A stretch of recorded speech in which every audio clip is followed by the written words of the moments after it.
Good people of planet Earth, welcome to another episode of Mason's Rugged Roads. I think it's going to be a short one. Not me, we all know about that shortness. I am heading back to Hogwarts. Yes, you know it. I'm going to go and see the wizard, Tom Barrington. Check that for a voiceover. We're going to go there. I say we, me and her. It is Valentine's Day. She's already opened her present. It was a can of WD-40. What more does every girl need other than lube? Mason, you really have lowered the tone. Get back to it. I've got to see Tom. He's going to put a spacer on in the rear shock, and it's going to lower that seat, hopefully a little bit, so my feet touch the ground. Only just. At the moment, it is proper tiptoes. Anyway, stay tuned. Onward to Hogwarts.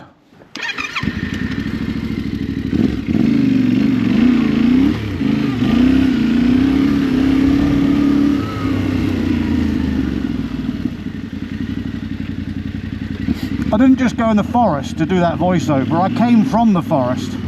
The route from my place to Hogwarts is, well, a bit of it is cross country, which is nice. Through the woods on the old Oxtrove. It's a bit of a concrete, gravelly path, but it's alright. There she is, Hogwarts. There he is, ladies and gentlemen. It's that wizard, look. Tom Barrington. That's his chest of magic over there. Tom, what size spacer are we putting in for short people when you consider when I'm sat on the bike, it is literally the tips of my boots at the moment touching the floor? 12 mil. 12 mil. That's it. That's it. It's the most we can go. Well, it's not the most you can go, but it's what you need. That's all I need. And you said it's all it's going to do is lower the seat height, not change the ground clearance or the performance of the suspension that you've In theory, yes. magically done for me. I hope so. Yes, that's the plan. Ladies and gentlemen, you have to excuse Tom's not really chatty today. He's got a hangover. He's just come back from Spain after testing. What was the testing again for the BSE? BSB. Nice. British Superbikes. British Superbikes. You were over there as their suspension wizard. Did you go out drinking all the time, or did you do some actual work over there? Did a lot of work. 3 days work. Nice. 3 days work. And the other 2 days were drinking and eating. So the bikes go out, they race around the track, they come in, say to you, this and this, and you adjust it? Or is there feedback coming from the bikes in terms of the modern tech these days? Yeah, so it's all got telemetry on it, all rigged up. Like Formula One cars, so it speaks. You can speak to it, or at least. Well, I can plug it in. We're not allowed to speak to it from the pits while it's going round, unfortunately. Okay. But we can read everything that comes from the bike, all the settings and everything else. Very cool. Change ECU settings, change engine braking strategies and suspension strategies, etc., etc. I'll get out of the way.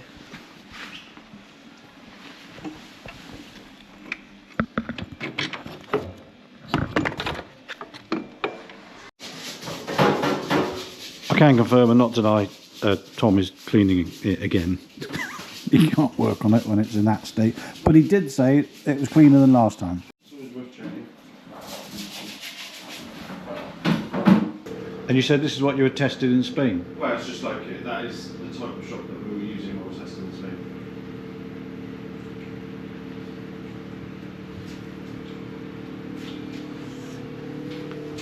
Turbo XXZ. It's the same shock. What bikes were they on? 636. Kawasaki 636. ZX6. How many riders did you have out there that were? 2 riders, 1 bike, because they were testing just the base point and then go from there. And you said you're back out in Spain when? 2.5 weeks. 2.5 weeks' time. And then different riders? Different riders, completely different team. Different riders, different team, and completely different bikes. And are each team's all cool with that? The fact that the same suspension guys, tyre guys, all that are working on other teams or not? There's different classes. Okay. So I was with Supersport last week. This week just gone. So there's no conflict of interest? No conflict of interest. Because you don't tell them. And that too. It's my IP, isn't it? So I can do what I want. Exactly. So they're in the class I'm going out with next time, sport bike. So they're the lower class, but still just as. What's occurring? I've just removed the gas from the shock, and it's always a bit tight to get them out.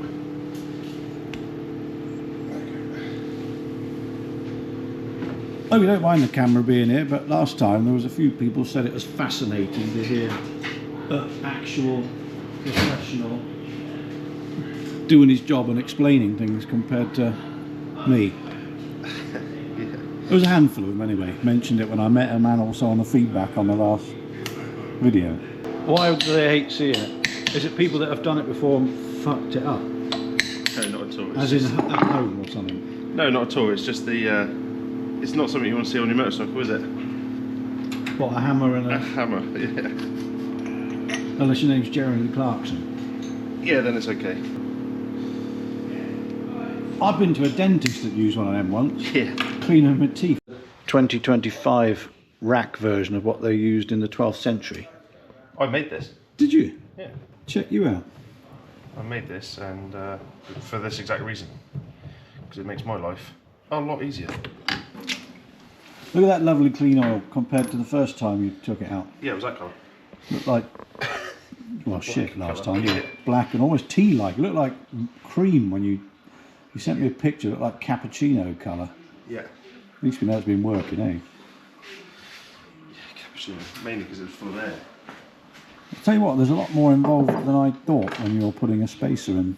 Don't know what I had in my head, but I didn't have this. You were stripping the whole shock back. Yeah, because I'm going to put the spacer in here. Okay. Yeah. I wonder if many people know that you can have the shock stripped back and do they just range in any size? You tend to say, well, I'm going to put a 12mm one in because that'll drop it down enough for me. Well, so the linkage you got on your bike is 2.1 ratio. Right. So if I shorten the shock by 12mm, you'll have 26mm of ride height change. That's a lot, isn't it? Yeah. That's going to be just about right, I reckon.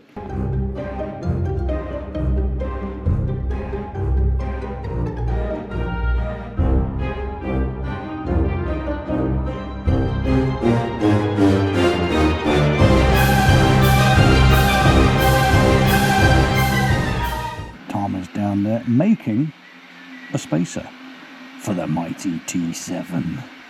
I assumed he just had loads of spacers in stock, but he's making one. That's cool.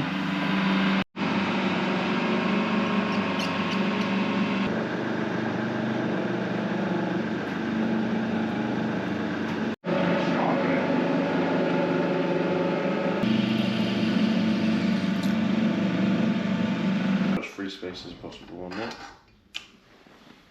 Said spacer, 12mm. And what are you up to now? We put the Just spacer in. improving things. Improving things. What are you going to improve? Just have a measure up, see what we got inside, and then probably put some stronger shim stacks in it. Because when I felt the bike when it was outside, I wasn't overly happy. And you can sense that just by moving the Bouncing, bike, yeah. bouncing the back end, and you can sense what the shims are or aren't doing in terms of Yeah. their thickness, yeah? Yeah. Exactly that. You're definitely from Hogwarts. Right, Mason, you're It's my riding that job. one a bit long. Yeah, true, it is your job. But, you know, quite something to be able to sense that just from moving a bike from outside into your workshop. That could almost be a shim stock advent calendar. You can tell what diameter they are by picking them up and flexing them. Yeah, so that there, that's the thickness. Yeah. Right, that there will be 0.15 mil. Right? And that one there will be 0.2. You can, now that you say it, you can feel the difference. Feel the difference. But you know that just by feeling it and working with it for so many years. 0.2, 0.15. Fucking witchcraft this is. It's incredible how those very fine, thin shims makes such a difference to the... Did you say it was the speed, high speed? So you've got two-stage shim stack here because you haven't got a high-speed damping in the top. Yeah. You've just got rod displacement damping on the top. So on here you have high and low speed damping on the same shim stack. Mm-hmm. So the first ones that the oil will get to is your low speed. Then you have something called crossover shim, which is this here, nice thin shim, which acts as a spacer. So by the time these are fully deflected and taken up the gap of these and hit the top shims, which is then your high speed. Magic. Does that make sense? Yes, and it will to the viewers. I'm trying to give all my secrets away. No, you can't give them all away. I'm just fascinated when you take something apart. I've never taken apart as a rider to see what the guts look like and what differences are actually made by just 0.2 of a mil here and there. So same on rebound. Okay, so you've got low speed shims here, and then a crossover shim, Yeah. and then it moves on to the high speed shims. Invariably, high speed shims are slightly higher strength, so they're stronger, thicker shims. And then this design of shim stack is called a pyramid shim stack, because if you look on it side on, Yeah. it looks like a pyramid. And all that is just reinforces the shape. It reinforces the shim at the base here, so it strengthens it. And why are you removing the top valve? Just clean it out. Okay, just to clean it. It's not part of it. It's just cleaning. This is your rod displacement valve. So as the rod goes in, it allows the oil that's displaced from here to flow through the valve and into here. At high speed, it has a greater effect. Compound in terms of what, weight or whatever they call it? Similar weight, Same just weight. different characteristics, different lubricated characteristics, and different aeration characteristics. And you said that needs to have a bath, and Yeah. that is for what reason? Getting the air out of it. Oh, okay, getting the air out, because we all know, even I know, air in your suspension, or worse still, in your fucking brake fluid, is not clever. This grease is oil soluble, Yeah. made by the people that made your shock. KYB, perfect for Valentine's Day.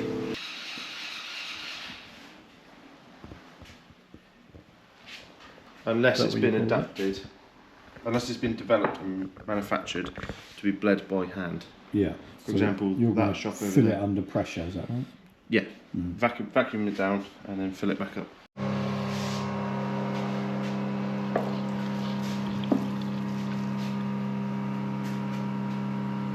And does your system measure how much is going in, or it's No. preset? It just goes in, when it stops, it's full.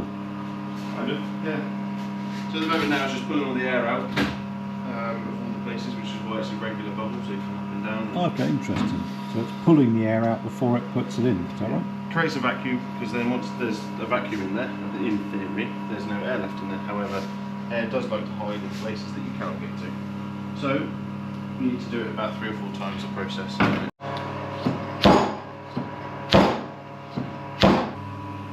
So what's changed in there now compared to when you were pulling it? And It's now got oil in it. Now got the oil in there. Yeah.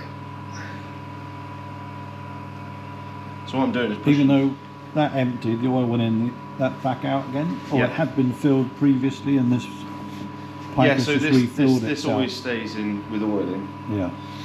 And the reason it went in there is because that's where it wants to be. There's a vacuum in there. Okay, So, sure. so the oil comes out, and I've basically where I pulled it through, it pulled the oil back in. Probably wasn't 100% pure vacuum in there, but it was pretty close. And then now what I'm doing is pushing it through its stroke.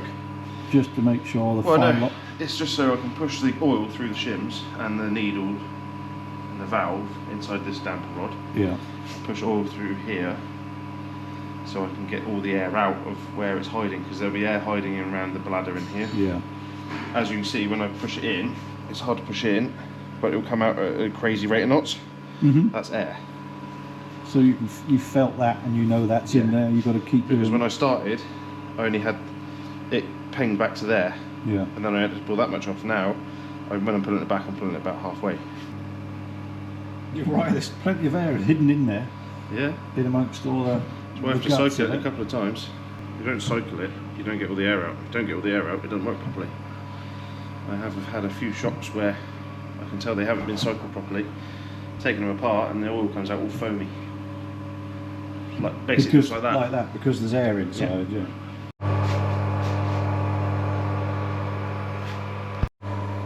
So the natural pressure that's been built up in here is pushing out. Yeah, so that pumps air, pumps this in at 2 bar, the oil. Yeah. Bear in mind this has about, I think it's 11 bar in there.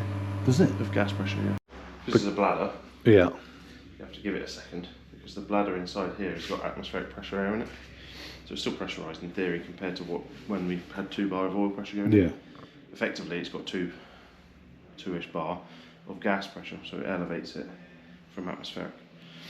So I don't leave the needle in when I vacuum pressurise them, because otherwise what can happen is you can crush the bladder inside, create more air pockets, which cause more issue. Not only that, if you've got a crushed bladder like that and then you expand it out, every time this rod goes in, it recrushes it and makes it inconsistent. Whereas if the bladder is allowed to relieve itself back to its original state and shape, when this comes in, it just deforms the bladder more regularly to give you a better feel when you're on the bike. I understand, because you showed me the bladder just now. Yeah. I've got another fairly important question. How's your hangover? Oh, better. Yes, I thought it might.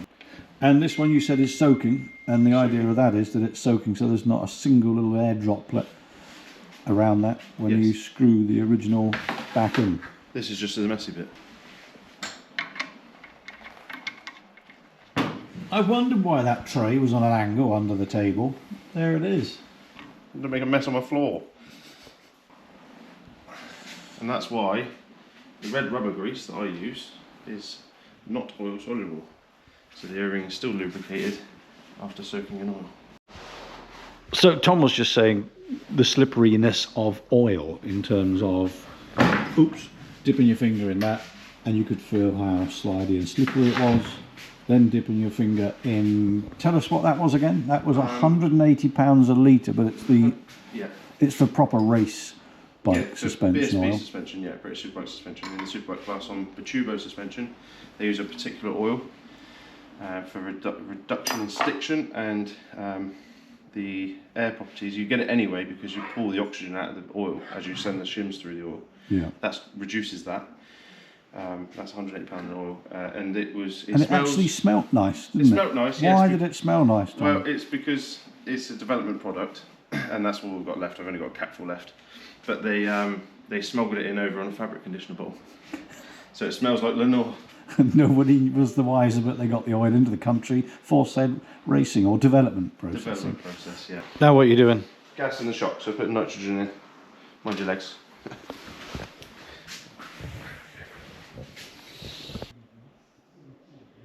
Gas is stable. That's it, gas done.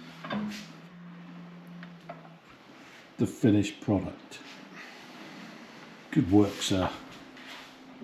So naturally, viewers, because the space has gone in, that changes the length of the spring, therefore the adjustments need to be changed back to the rather funky settings that Tom had put together last time. He's got his wand out. Measuring stick, doing some checks, doing some maths, and then we'll decide how many clicks you have to adjust it by. This here, I'm just making sure that the spring does not coil bind when it's in full compression.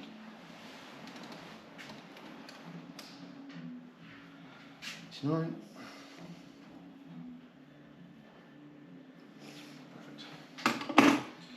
Minus 78 means you have 12 mm of space across the shock. 2, 3, 4, 5, 6, 7, 8. So you have 1.5 mm good space between the coils, which means you can apply 12 mm preload should you need it, or 10.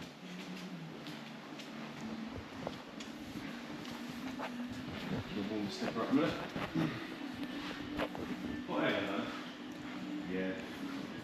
I know how to treat her right on Valentine's Day, don't I? Yes.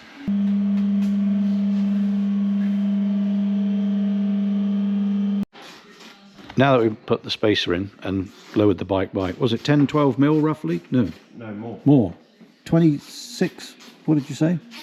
Between 24 and 26 mil. 24 and 26 mil. There may be some adjustments to be made up here in terms of dropping those up through the yokes maybe. And how will you know when you do it? Just by looking at it, just by suspension feel, whether it should be? We'll look at it on the if it doesn't sit flat, then we definitely. Simple as that. Yeah. Okay. Give us a rough point, and I can also measure the fork rate as well. Tom's just taken her for a whip round the block just to check it all. I'm sure it's absolutely fine. Yeah, well, he's back. That's it. I'm gone. I'm out of here. I hope you've enjoyed this technical video about putting in a spacer on the mighty T7. Bonjour. If you ride faster, you will only get one. See you later, man.